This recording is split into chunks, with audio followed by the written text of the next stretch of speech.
Support comes from the Missouri Forest Products Association, committed to conservation and careful management of the state's forests to make them more resilient and better habitats for wildlife. ChooseWood.com.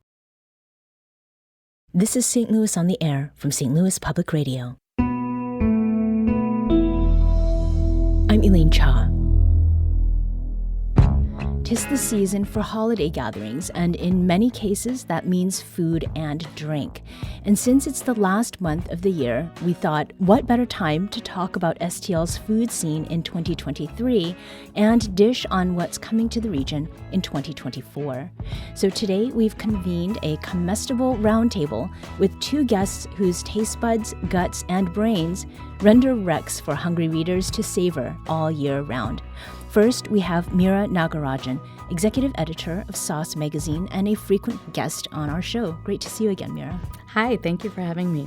And we also have Ian Froeb, restaurant critic for the St. Louis Post-Dispatch. So glad you're back again. Thanks, it's great to be here. And the first time that we've been on together. Yes. So we're going to start with your best lists. And both Sauce magazine and the Post-Dispatch have published these. Talk to me, Meera, about the one on your list that you dined at most recently or have gone to most frequently. That's our number one restaurant, Wright's Tavern. I just went there last week, and it's definitely the one on my list that I've gone to the most. And it's number one for so many reasons, but that would be the one that stands out to me. Mm-hmm. And what is it that makes it stand out? In my opinion, it's the way the restaurant is set up is their kitchen leadership is really great under Carrie McDowell, who's their executive chef, and then their front of the house, which is led by their owner, Matt McGuire. I feel like they are two halves of a restaurant brain that are completely working in sync and communicating with each other. And to me, that translates for the diner to have a pretty amazing experience. Mm-hmm. And Ian, Wright's Tavern is on your list as well. Correct. Is there anything more that you would add to what Meera has said? Only that, in addition to everything Meera said, which is 100% correct, I mean, it's kind of a dream team between Matt and Carrie in front and back of the house. They just do all the little things correct that I think are easy to take for granted in a steakhouse. They use, to get technical, they use a high-temperature broiler, which gives the steak just that perfect exterior as opposed to, most restaurants, even great restaurants, just use kind of the grill hatch marks that you would, do in your backyard. And they also, I have to give a shout out, their onion rings and their crab cake, two things that you could easily take for granted and have miserable examples of throughout any city, not just St. Louis. They do both perfectly. So yeah, Wright's Tavern is just a joy. I love onion rings. Their onion rings are perfect. Yeah. It's what I craved most when I was pregnant. So I will have to get to Wright's Tavern. I'm not pregnant now. You can still love them. Yeah, yes. I was not pregnant and I ate a lot of them. As far as that question about the place that you dined at most recently, Ian, which was the one that you have been to most often or, Well, I'll do a shout out because it's not number one on my list, but it's close to the top, and it was my last formal review of the year, and it made a real late charge into my best list, is El Molino del Sureste, which is a new Mexican restaurant, specifically the cuisine of the Yucatan Peninsula, from Alex Henry, who's been a chef around town for quite a few years now. This is really his showpiece restaurant. He has a stand at the food hall at City Foundry called Sureste. And this sort of takes that cuisine, refines it further, expands the menu. And it's just terrific. It's a place where they sort of pitch it as build your own menu, go ideally with a large group, order as much as you can, tacos, but also more composed plates. There's a beautiful scallops dish there with white chocolate mole, which is just one of the most breathtaking dishes I've eaten in several years. I think I put it at number 4 in my list. I hope that's right. But, that's a restaurant. I literally had to recast my list at almost the last minute because it's such a dynamic restaurant. So good. We would like to invite you to this conversation. What was your favorite St. Louis area place to eat in 2023 and why?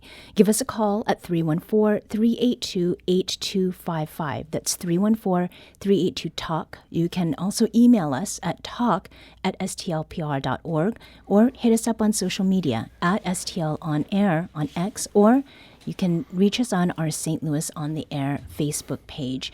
We did have some response from an earlier call out. One from Tyler Small says that the fattened calf got a real special thing going on. And Dr. Marva Robinson, who's a previous guest on our show, tweeted her favorite spots and started with Elicious in Ferguson and followed up with a can't forget my two favorite restaurant wineries, which received a lot of my money, City Winery STL and Cooper's Hawk. So as far as the lists that you two have put together, and then what people's favorites are, there will be some crossover, there will be some differences because what you all do is part of your job. As far as what you were seeing in 2023, were there any trends in like menu items or approaches, just sort of looking at the list that you put together, Ian? It was an interesting mix. I think for the past several years, St. Louis has seen a really interesting mix of chefs who are kind of going out and taking chances with the higher end stuff like El Molino del Sureste, which I just mentioned, or my number one restaurant and number two restaurant, Mainlander, which is an ambitious sort of prefix menu, and Sado, the great sushi restaurant on the hill, which is really sort of taking sushi to the next level in St. Louis. But also you get a lot of really sort of interesting, fascinating, fast casual counter service restaurants. I think we're really in a good place now where, you can walk into these restaurants that are storefronts that look very casual, where you walk up, place your order, pick it up from a tray, whatever. But it's great food, and it can, compete with anything that you would get in most sit-down restaurants. There's a great, on my list this year, there's a great place called West Bank Street Eats in O'Fallon, Illinois, which is a Palestinian restaurant focused mostly on shawarma, beef and chicken shawarma, which is just terrific. I mean, they cook the flatbread for you in front of you on a little sort of flat top grill. It's a fantastic restaurant. And again, you just walk in, order, get your food on a tray, and or get it to go. And it's terrific. So for me, that's for several years now, the trend towards just, from food halls to fast casual restaurants, sort of the casual but excellent restaurant is always a welcome thing to see. Meera? Well, I think just a return to roots in general this year was something I took note of from Levels Nigerian Cuisine, which opened up on Washington Avenue, focusing on Nigerian food and Western African regional dishes. Deli Divine from Ben Paremba, where they're really focusing on the, just all the beloved dishes from a Jewish deli. We love Cane Tayo, which was a Filipino restaurant. They just opened up in Midtown, closing down their original location and moved into Midtown St. Louis. So, and then to piggyback on what Ian was talking about with West Bank Street Eats in O'Fallon, a lot of Mediterranean, Middle Eastern places. A new place in City Foundry, Mazaj Mediterranean, just opened up from the people that have Golden Chicken in St. Peter's. Anita's Cafe, Lebanese focus. So I think like a lot of like focus on drilled down on cuisine. And then for me personally, the rise of the bar again. I feel like the pandemic really put a damper on socializing and nightlife and bars. And so lots of new bars and really distinctive points of view emerged this year. Mm-hmm. We want to invite you again to this conversation. We're talking about the best eats of 2023 and best drinks as well. Give us a call at 314-382-8255. That's 314-382-TALK. So as far as the walk-up counters that you were talking about, Ian, and then sort of these reconnections with roots, it to me seems like that is a very St. Louis thing, and that it is really reflecting, who lives here, who dines here, who spends their money here, and who's making the food. We've talked about this on the show over the year as well. Are there collaborations? I think that is also something that has been a sort of a trademark of St. Louis. collaborations or partnerships that have really stood out in the 2023 year? Yeah. Well, I think pop-ups in general is sort of the gateway to collaborations. There's so many. MJ Stewart from Niche Food Group had that DNFT pastry pop-up, and she was on the show with you not too long ago. Ellsworth Supper Club from Justin McMillan, he's doing pop-up. A series of pop-ups coming up. There's also, I think people are partnering with restaurant spaces and event spaces to house those pop-ups, and I feel like the collaborations start there. When there's another one that's coming up at a Sippy Wine Bar off of Cherokee Street. So it's like these chefs and these restaurant owners or event space owners are working together to create, pop-up spaces that people can enjoy, and a lot of those actually translate into restaurants down the line. It's kind of a testing ground and a great place to try new food, but it's not necessarily a new restaurant. Mm-hmm.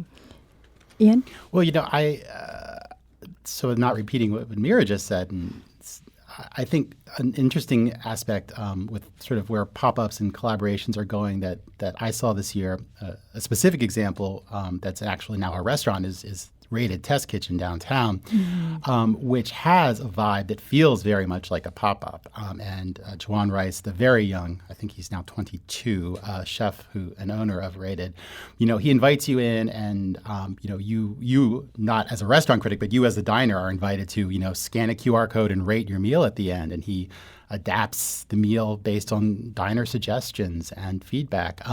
So I think, even beyond sort of the pop-ups and the restaurants working with each other, I think there is kind of a growing sense that, maybe it's because of all the people who post now on TikTok and Instagram and sort of have made themselves influencers that way, that, chefs have to reach out to diners and connect with them, I think, a little more directly. That the era of the chef as sort of this unapproachable rock star that you saw maybe 15, 20 years ago is over. And that now there's going to be some back and forth. And I think you see that, some of even the higher end restaurants this year, are sushi counters and restaurants where the chef, comes to the table and, isn't like, here is my great dish, but, explains what they're doing in a very conversational way. Or like Wright's Tavern, it's the best dinner party you've ever been to because it's about your experience. So I think that sort of collaboration relationship between the chef and the customer is really changing, I think, to the benefit of the customer.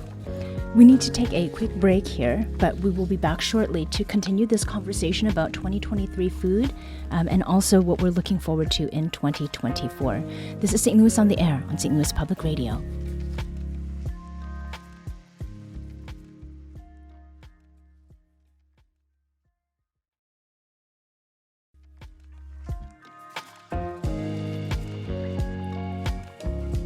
Welcome back. Let's return to our conversation about STL food in 2023 with our guest Meera Nagarajan, executive editor of Sauce Magazine, Ian Froeb, restaurant critic for the St. Louis Post-Dispatch, and our third guest, who is Holly Fann, freelance food writer for Eater and St. Louis Magazine. Now, before the break, we were talking about the ways that St. Louis and its sensibilities sort of have shown up in the ways that that chefs have made their food, and the way that chefs also and restaurant owners have made these spaces that are very much about what their food visions are, as well as giving diners a really great experience. Now, Holly, thank you for joining our conversation. I know that there are a number of places that you have been to over the 2023 year. What are the ones, or maybe one, that really stands out as being one that reflects what St. Louis is and what it offers that's different from other places? Oh, wow. Ian and Meera have mentioned so many amazing places. I hate to just keep mentioning the same. What I will do is, instead of mentioning just one, if you'll indulge me, I will just mention sort of, I think one of the things that is a sort of thread that runs through all of these restaurants that does sort of pull in together these ideas that you're discussing about who's making the food, the chef being more present, all these things that have sort of landed these restaurants on all of our favorites lists. It is very indicative of St. Louis. And the nice thing is, I think what's happening now, going back to something Ian said, which is, I think, really, really important, is that during COVID, I think a lot of restaurants really had to figure out what they wanted to be and what they essentially wanted to represent as their restaurant. And they had to figure out whether or not they could do that and still survive. And it made them both resilient, but I think it also gave them a sense of pride and purpose and a bit more authority. Mm. And the way that sort of has translated is people now, instead of maybe bending more to an idea that, the diner may have less interest or knowledge about a very regional Mexican cuisine, that, now is the chance, now really is the time to introduce people who are desperately wanting those experiences, and not compromise or not step back from sort of who you want to be and the food you want to represent. And the other thing is, what's happening is we're giving the people what they want. Restaurants are doing this in this way that's beautifully non-cynical.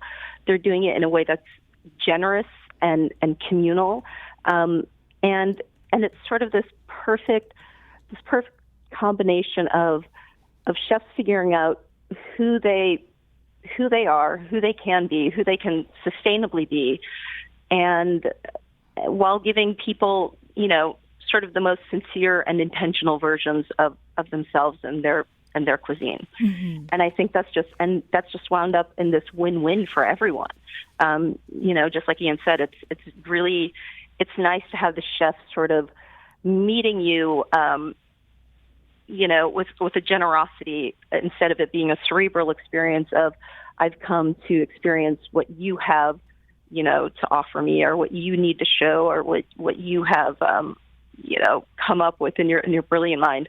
And it seems to be more of an even playing field, a back and forth, right, which is a great thing to see right now. And I think part of that has to do with who is frequenting, again, these restaurants, and who is making the food. We have Roe, who's calling from Dogtown with a contribution, I think, that has something to do with that. Roe, welcome to St. Louis on the Air. Hi, thank you so much. My family and I, we love Sultan in the Grove. Mm. They are a Kurdish family-run restaurant. The mom makes everything handmade in the kitchen, and her daughters run the front of house, and it's just a consistently delicious, understated experience. And anytime my family or friends come in from out of town, that is where we take them. Mm-hmm. And Roe, how was it that you came to Sultan Mediterranean? So in Dogtown, we live close to the Grove, and we like trying out new places and are always in the hunt for Middle Eastern food. And they came up, and we immediately fell in love, and they ended up catering the rehearsal dinner for our wedding. Oh, that's so nice. Lovely. Well, thank you so much for calling, Roe. So clearly, it's not just about the head, which is why in the introduction I talked about both like the guts and the brains, but also sort of the feeling that you get from dining out and dining with other people. Ian, is there a place that is good for families?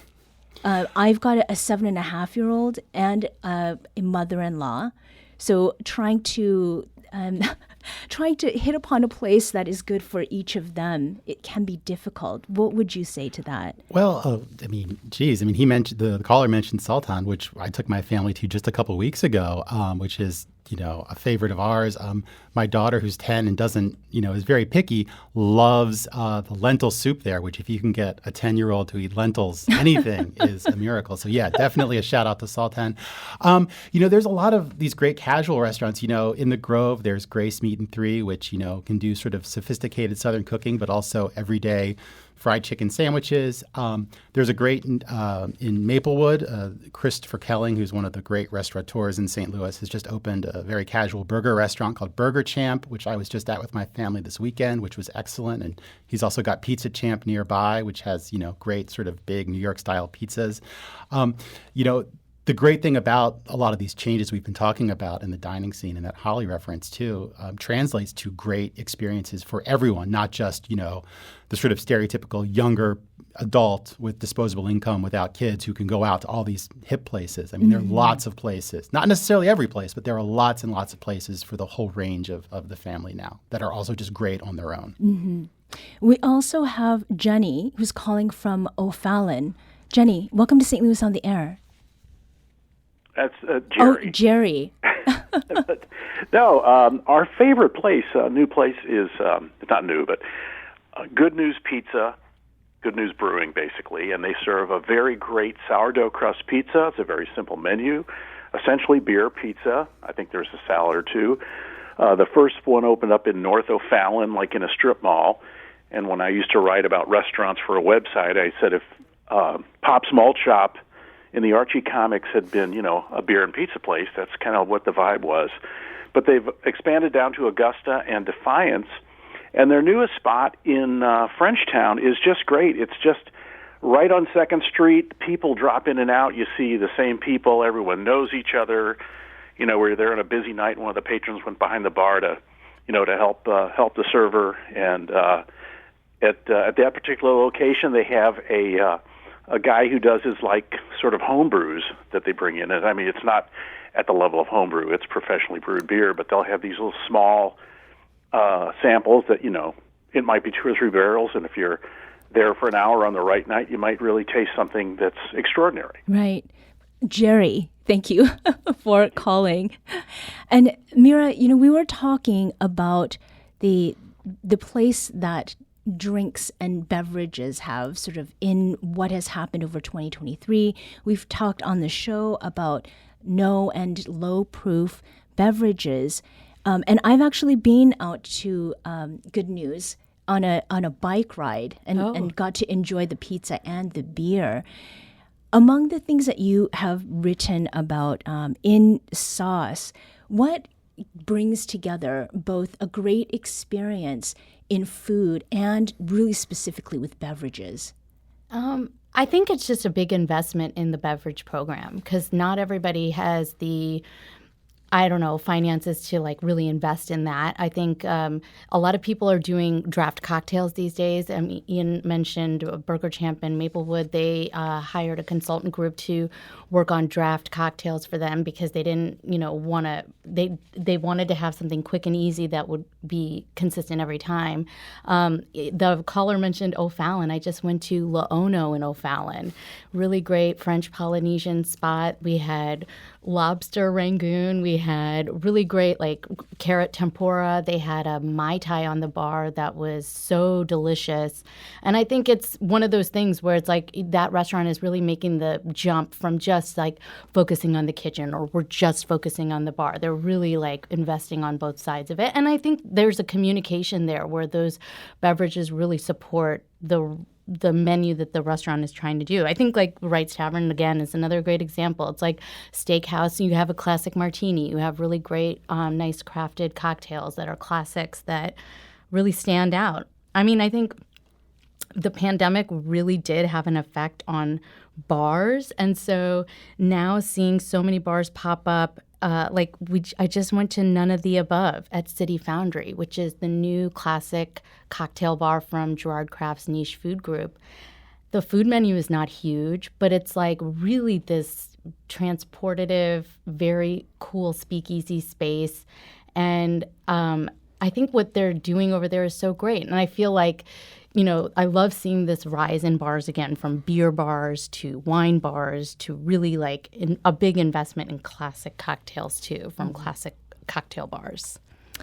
So, Holly, I'm going to give credit where it's due. Part of the idea to review 2023 and then look ahead to 2024 is something that you had shared with me. And that's partly why we're here together in this grouping. Let's talk about 2024 and maybe what it is we can expect to see in this new year. Whether there'll be carry-throughs from 2023 or if there'll be anything remarkable that's not just local but also national in scope. I definitely think so. What's so great about St. Louis is that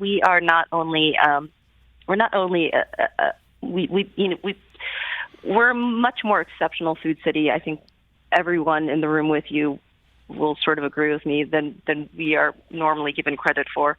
But we're way ahead of the game, and no matter what trend is sort of happening or what sort of shift has happened in dining, the bottom line is with St. Louisans, it always has to deliver. It has to be good. It has to be substantive.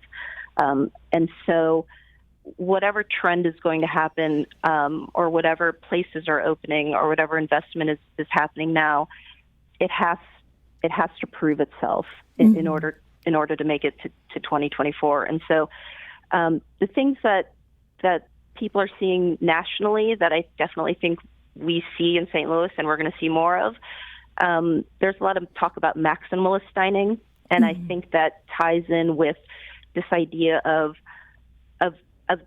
allowing people to have experiences that are really a lot of fun, allowing people to enjoy dining as being less of a cerebral experience and more of a visceral experience again. And I think, and you and I have talked about this on the air, about the importance of representation and the importance of sort of owning your own cuisine. I think that was something that we had to all sort of work our way through and start to question. But now that I think that there's some sort of sensitivity to that and understanding of where people are coming from in their food and the choices that they're making in representing their food, we are not as rigid.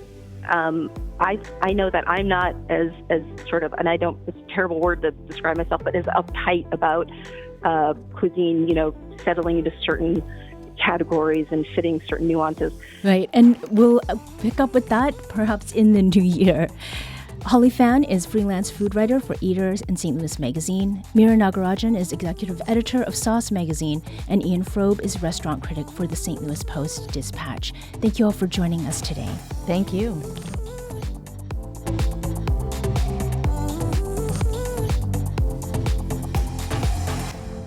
This episode was produced by Elaine Shaw. Our audio engineer is Aaron Dorr. This podcast was mixed and edited by Aaron. Our executive producer is Alex Hoyer.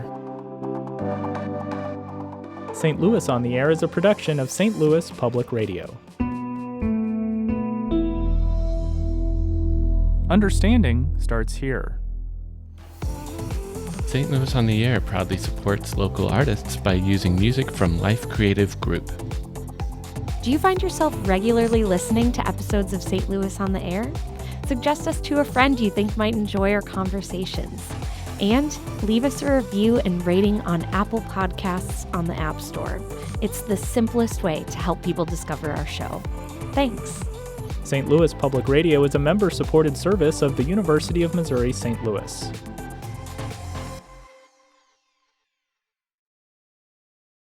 Support comes from Missouri Forest Products Association, committed to sustainable and sound conservation of the state's forests, which support more than 41,000 Missouri jobs, resulting in a $10 billion industry. ChooseWood.com.